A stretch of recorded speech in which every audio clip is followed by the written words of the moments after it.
Around the same time that John D. Rockefeller seized U.S. media, he also hijacked U.S. medicine. When it was discovered that drugs could be produced from petroleum, America's top oil mogul ordered his army of propagandists to invert reality accordingly. Medicines used for thousands of years were suddenly classified as alternative, while the new, petroleum-based, highly addictive, and patentable drugs were declared the gold standard.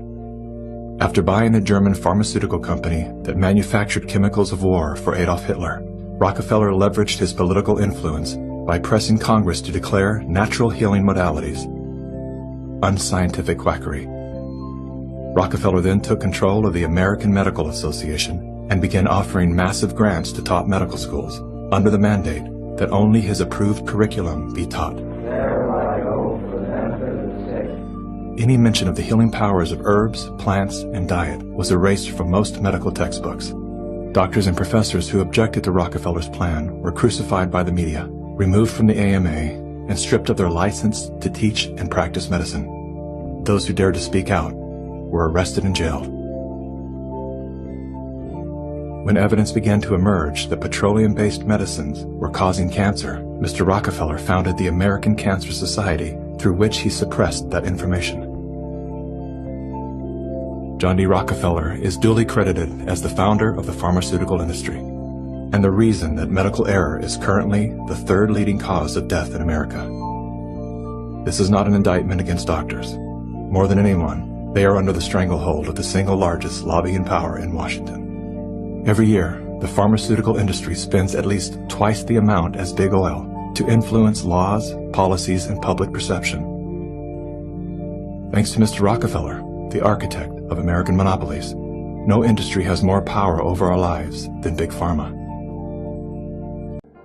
As many people are awakening to the fact that viruses are nothing more than submicroscopic particles of dead cell debris, dead cell debris, that come from cells dying either naturally from apoptosis, meaning natural programmed cell death, or cells that are dying from necrosis due to over-acidity and toxicity in the blood, and that virus particles are neither airborne nor contagious, nor do they cause any disease or illness, a fair too many people are still not understanding that all of germ theory is debunked.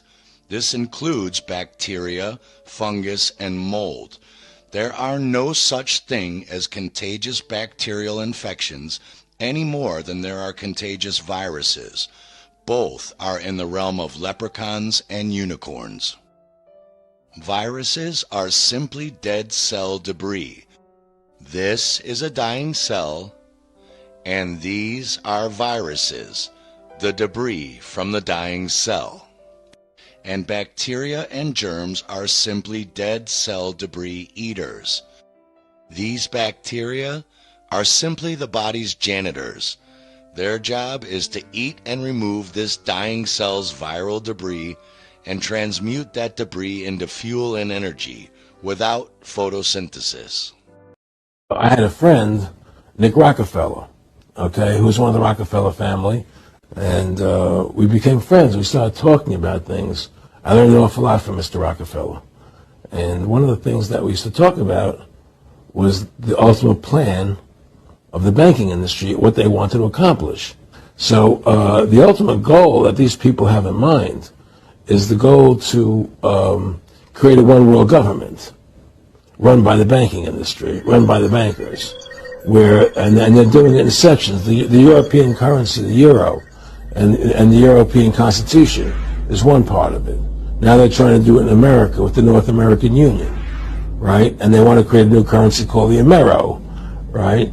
And the whole agenda is to create a one-world government where everybody has an RFID chip implanted in them. All money is to be in those chips, right? There'll be no more cash. And this is getting me straight from Rockefeller himself. This is what they want to accomplish. And all money will be in your chips. And so instead of having cash, anytime you have money in your chip, they can take out whatever they want to take out whenever they want to. If they say you owe us this much money in taxes, they just deduct it out of your chip digitally. Total control. Total control. And if you're like me or you, and you're protesting what they're doing, they can just turn off your chip. And you have nothing. You can't buy food. You can't do anything. It's total control of the people. And that chip's connected to a database that has your purchasing records, what you do, what Everything. you sell. Everything is in there, you know? And so they want a one-world government controlled by them, everybody being chipped, all your money in those chips, and they control the chips, and they control people. And you become a slave. You become a serf to these people. That's their goal. That's their intention.